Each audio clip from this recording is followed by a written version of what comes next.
Welcome to Nurse on Call. This podcast provides emotional support and general education from a licensed registered nurse. It is not medical or mental health treatment and does not replace care from a licensed doctor. If you are experiencing a mental health emergency or an immediate danger, please contact emergency services or crisis hotline in your area. Always seek care from a qualified healthcare or mental health professional for individual concerns. Thank you.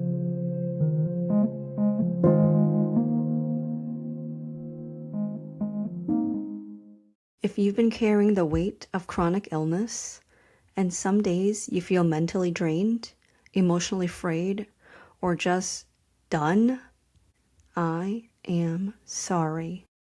I know that you don't deserve this.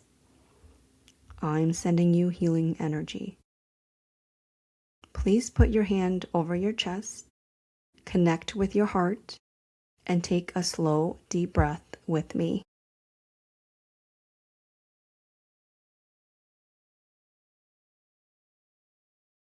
You are not alone. Welcome back.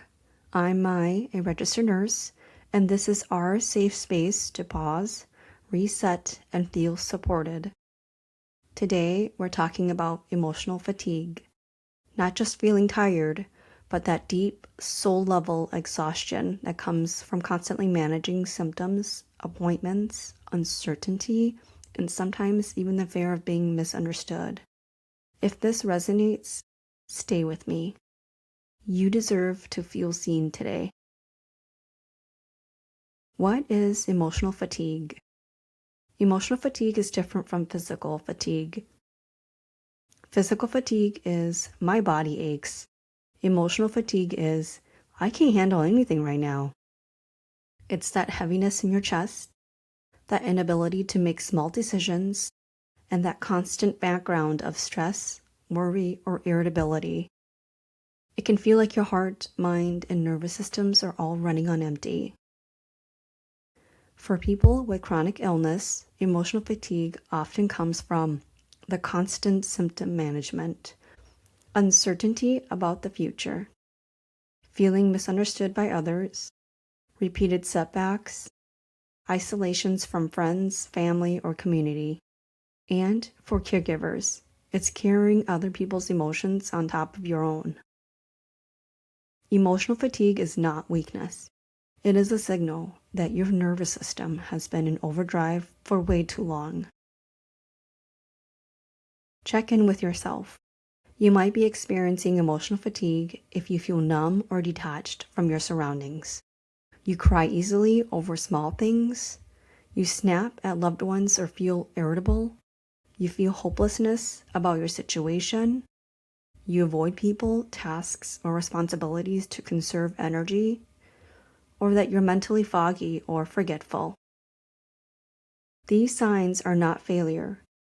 They are your body and mind telling you need support and restoration. Acknowledging fatigue is the first step toward regaining energy and emotional balance. Why does emotional fatigue happen? From a physiological perspective, chronic illness keeps your nervous system in a constant state of stress.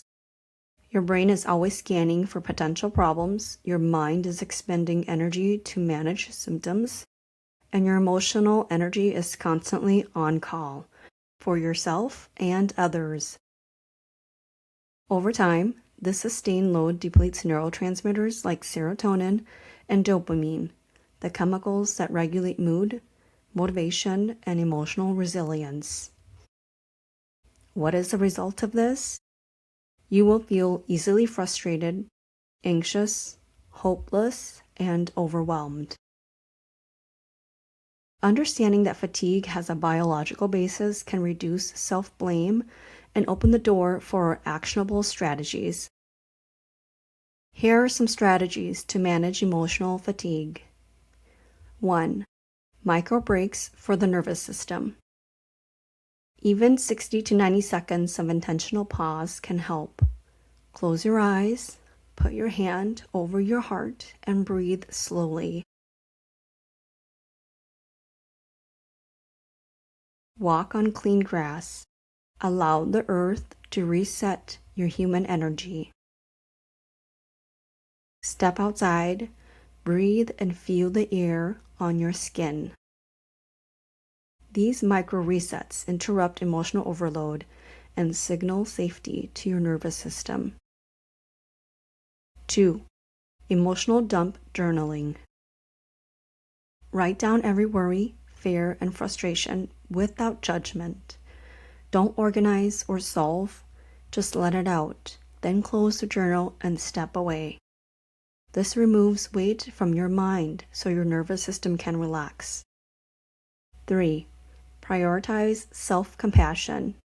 Say things like, "It's okay that I'm tired today. I'm doing the best that I can. My limitations do not define my worth." Self-compassion acts like emotional oxygen. 4. Identify energy drains. Notice people, tasks, or environment that amplify fatigue. Can a task be delegated? Can interactions be limited to specific times? Can a support system be tapped for help? This is boundary work in action. 5.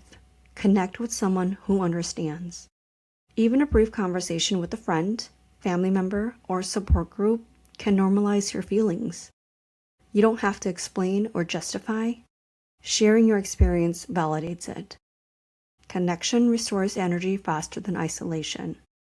If you don't have anyone or need an unbiased outlet, you have me. I am here. Feel free to email me at nurseoncallpod@gmail.com. Preventing emotional fatigue from escalating. Emotional fatigue often worsens when unchecked. Prevent escalation by regularly scheduling rest, even short breaks, practicing small, consistent act of self-care, delegating tasks wherever possible, keeping a log of energy highs and lows to plan accordingly, and celebrating small victories and acknowledging effort. Small, consistent steps protect your nervous system and preserve emotional capacity. Before we end today, if you've been feeling emotionally drained, like your heart and mind are constantly carrying too much, I want you to hear this clearly. You are not failing. You are human. You're doing the best that you can in a situation that is demanding, unpredictable, and exhausting. If you didn't hear me the first time, I am sorry. Take one intentional pause today. Breathe, step outside, stretch, journal, talk to someone, talk to me. Even one small act can restore your emotional reserves. Remember, your feelings are valid, your limits are valid, and your heart deserves care just as much as your body does. Please be kind to your body and even kinder to your heart. I'll meet you here next week. Nurse on Call.